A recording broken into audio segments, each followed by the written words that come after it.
Dhaka metropolitan পুলিশের অতিরিক্ত commissioner Harunur রশিদকে গোয়েন্দা বিভাগ থেকে বদলি করা হয়েছে। তার স্থলাভিষিক্ত হচ্ছেন লজিস্টিক, ফিন্যান্স অ্যান্ড প্রকিউরমেন্ট বিভাগের অতিরিক্ত কমিশনার মোহাম্মদ আশরাফুজ্জামান। বুধবার ডিএমপি কমিশনার হাবিবুর রহমানের সই করা এক আদেশে এই তথ্য জানানো হয়েছে। আদেশ অনুযায়ী হারুনুর রশিদকে ডিএমপির ক্রাইম অ্যান্ড অপারেশনস বিভাগের অতিরিক্ত পুলিশ কমিশনার করা হয়েছে।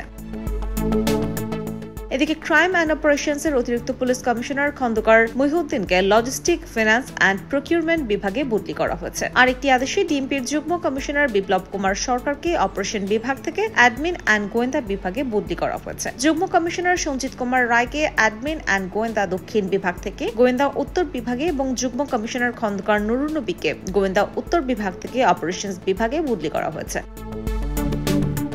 2022 সালের জুলাই ডিবিতে AKM হাফিজ আক্তারের স্থলাভিষিক্ত হন হারুনুর রশিদ। আলোচিত এই পুলিশ কর্মকর্তা 2021 সালের মেতে যুগ্ম কমিশনার হিসেবে গোয়েন্দা বিভাগে পদায়ন পান। এর আগে ডিএমপির তেজগাঁও বিভাগের উপকমিশনার এবং নারায়ণগঞ্জ ও গাজীপুরে পুলিশ সুপার হিসেবে দায়িত্ব পালন করেন।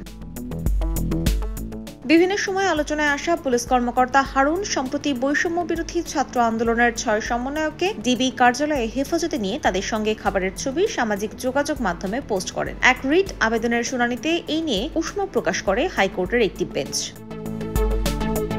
বিচারপতি মোস্তফা জামান ইসলাম ও বিচারপতি SM মাসুদ হোসেন দোলনের হাইকোর্ট বেঞ্চ বলেন, ডিবি অফিসে যাকে তাকে ধরে নিয়ে যাবেন, তারপর খাবার টেবিলে বসাবেন, এভাবে জাতির সঙ্গে মশকরা করবেন না।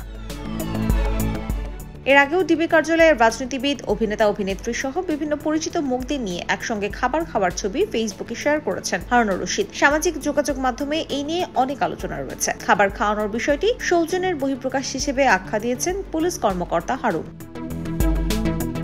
এছাড়া সম্প্রতি হারুনুর রশিদকে নিয়ে একটি ভিডিও অনলাইনে ছড়িয়ে পড়ে, যা নিয়ে তার সহকর্মীদের মধ্যে বিব্রতকর অবস্থার সৃষ্টি হয়।